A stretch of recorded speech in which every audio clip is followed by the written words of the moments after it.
just finishing up the build of the FliteTest Mini Goblin, and wanted to go through just some of the findings I had, things I've decided to change. So I'm using the Omnibus F4 flight computer again on this build. Last night I was programming it with iNav, and I noticed that these JST connectors, when wiggled, would lose connection. So got a little dab of hot glue on there to keep those in place. I'm not sure if the connectors are to blame or if they just generally have connection problems and they're wiggled, but that's a little concerning for the stability during flight. I'm using 9-gram servos instead of 5-gram, and just got a little dab of glue on each side of the servo body to hold them in. I had to enlarge the servo pockets in the wings to hold these, and also the control arm is a little bit bigger than this cutout, so I had to make a little notch in case it's lying flat. It's never going to move that far in flight, so I probably wouldn't actually have to do that, but did it anyway. And using the plastic of an old credit card for the control arms on the elevons, and just some thin gauge piano wire for these linkages. I have the little triangle bin in there. Again, I did that for the arrow as well to absorb shock during an impact to hopefully avoid stripping the servos. These are metal gear servos, and I was using 5-gram nylon gear servos for the arrow. So these are probably going to be tougher inherently anyway, but it's nice to have some elasticity in this mechanism in the event of a collision. Let's look at the back here. So I got my GART brushless 2205 motor on here, and it's mounted on a piece of just scrap plastic I had from the ESC, or from the flight computer that came in. So I just cut that plastic, drilled some holes in it, and hot glued that to the back of the plane. You can see one corner is cut out. That's where the motor cabling goes in. On flight test plans, there's a hole in the firewall for the motor cables, and if you want to just drill a hole, that's fine, but you need to thread the motor wires through before soldering, because obviously you can't fit the whole ESC through the hole. So I prefer to cut a corner off like this so that once the electronics are all soldered up, I can just tuck the wires into the corner and don't have to solder anything while it's already threaded through the plane. On the bottom here, you can see I have this 20 amp ESC with a battery eliminator, so 5-volt regulator. This is a new ESC that I'm trying out. It's made by ZTW, so it feels pretty beefy so far. I'm excited to try it. Haven't flown it yet. I got the XT60 connector on here. It's kind of heavy. This is just what came on my batteries, so I don't love how heavy this connector is, but it at least is solid. It's compatible with a lot of things. And then this is the, I have a little FR Sky XM Plus receiver here, or this might be an RXSR, I can't remember, but just an FR Sky receiver with 2 antennas.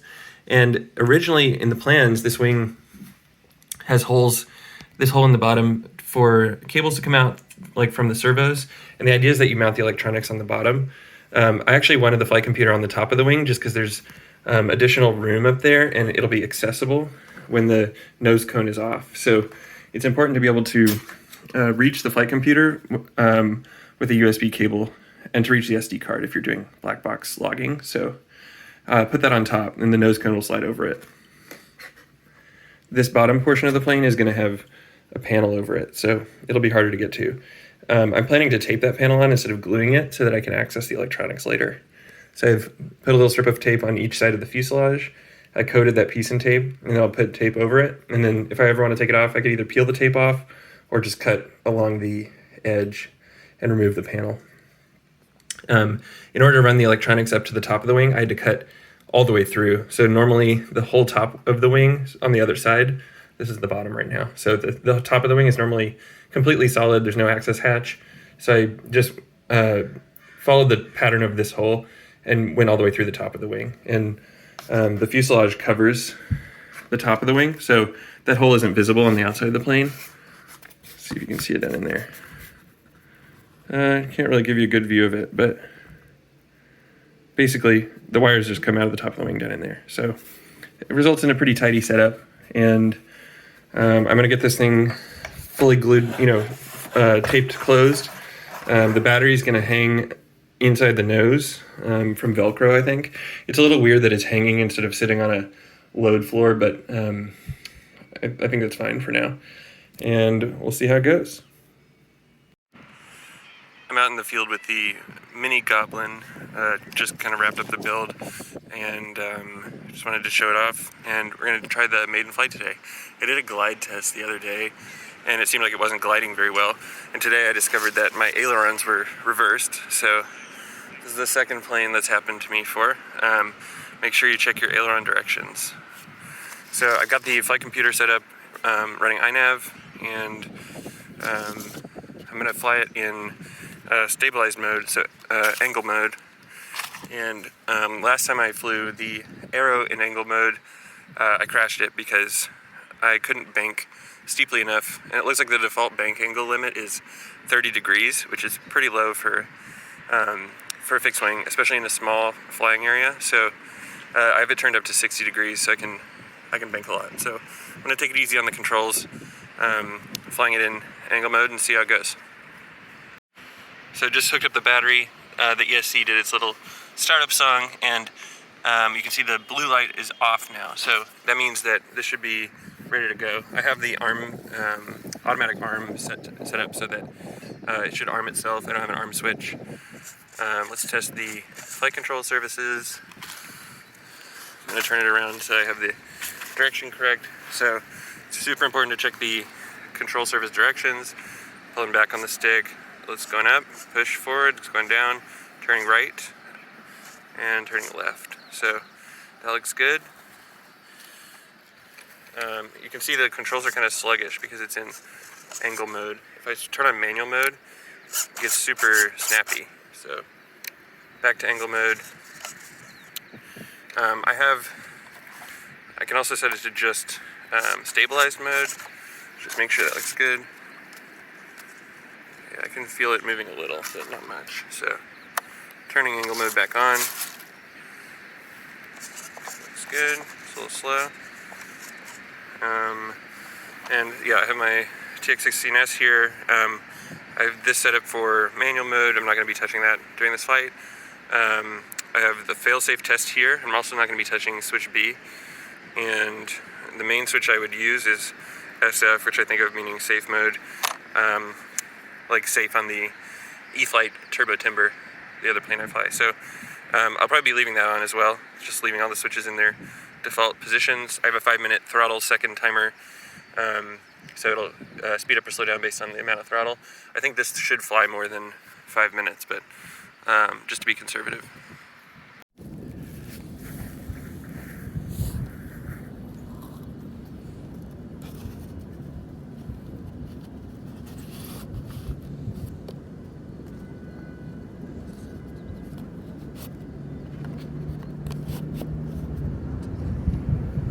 So we can do a glide test first.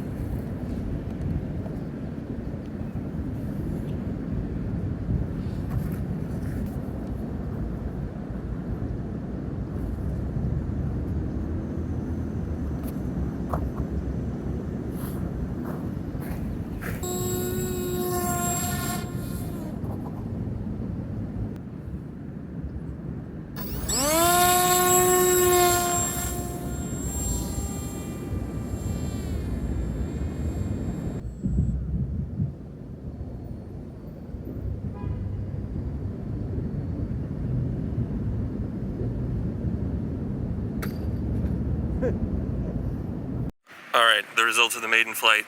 That was a bad flight. I could not get it to come down. It was super tail heavy. It was leaning back. It seemed like the flight computer was commanding it to lean back even further. So I brought the throttle all the way down. I brought it into kind of a spiral and hit a fence. So not great. You can see the damage to the nose, damage to the wing. And broke this fuselage section. It needs more reinforcement here where the fuselage doubler meets the inside. Let's look in the inside of the nose cone real quick.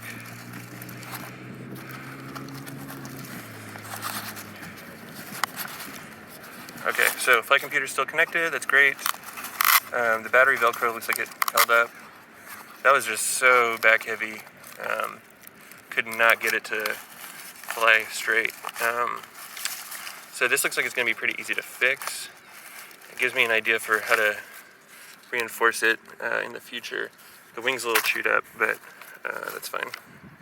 So I'm going to go back and repair the fuselage, and then we can try it again. Okay, we're back in the lab, and you can see how this thing failed when it hit the nose. So the inner fuselage piece is seemingly fine, not really structurally damaged. The wingtip is a little chewed up, but I can fix that. But this piece just kind of detached from the foam it was connected to, and it was a pretty thin piece. You can see this foam at the base that goes under the bottom of the wing. And unfortunately, when you assemble this, so one, I should have glued the fuselage doubler to this inner piece more strongly. So I should have had a lot more glue on the inside edge here between these plates. But then the other thing is that I wish had been some way to glue this surface to the wing. And when you assemble this plane, you assemble the fuselage first and then you slide the wing in. So it's pretty difficult to get glue in here. So I'm gonna just re-glue this piece. Should have brought tape with me to the park. Always bring tape. And then I'm probably gonna put some carbon fiber rods along this inner part of the fuselage so that if I do strike the nose again, it has some reinforcement. So I'm gonna do that and then we'll go fly it again. All right, I've got the bottom of the plane opened up, and this is something I did a little differently. I highly recommend when you're building this plane, don't glue the bottom panel on, just put some tape on the side of the fuselage and the bottom of this, and then tape it closed so you can have access to the electronics and the structure in here later. And you can see I have some 2mm by 40mm carbon fiber rod, and I cut it in half, and it's running from inside the wing here up through the nose, so that when I do hit the nose again, it's a little more reinforced. It's unlikely to snap in half like that. So I also patched up the wingtip. Can show that. It's not really necessary, but just got a little patch of foam in there and some glue. Still looks pretty rough, but it's fine. So let's go fly it again.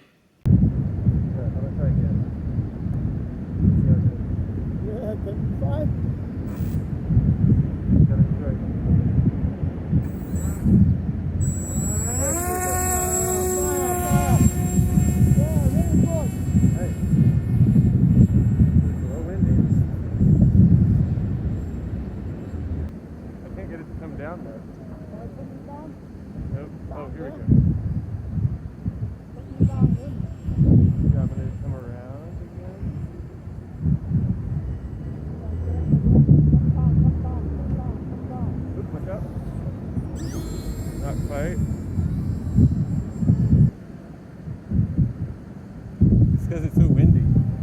I can't get it to... Yeah, come down. Oh, very good.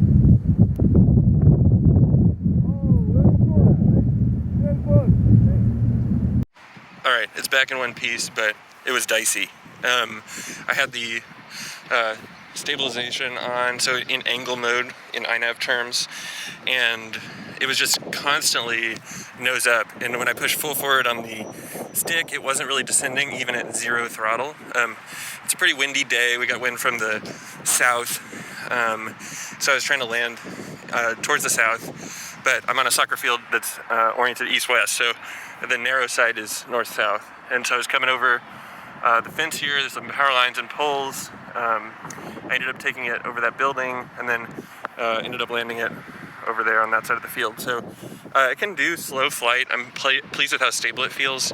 I think my flight computer is a little bit miscalibrated for the level flying angle of this plane because it wanted to pull back so far. So I was constantly pitching it forward to try to maintain level flight. It can go really fast. I was probably never beyond half throttle, and that got a little scary. I definitely took it far away. If you fly this for the first time, better to have as much space as you possibly can. So yeah, I'd say success. I'm going to re-angle the flight computer in software so it noses forward a little bit, noses down. And yeah, probably not going to fly it again today because It was so hard to land. I had to bring it out of safe mode to put it down, which was pretty dicey. So, successful flight. Thanks for watching.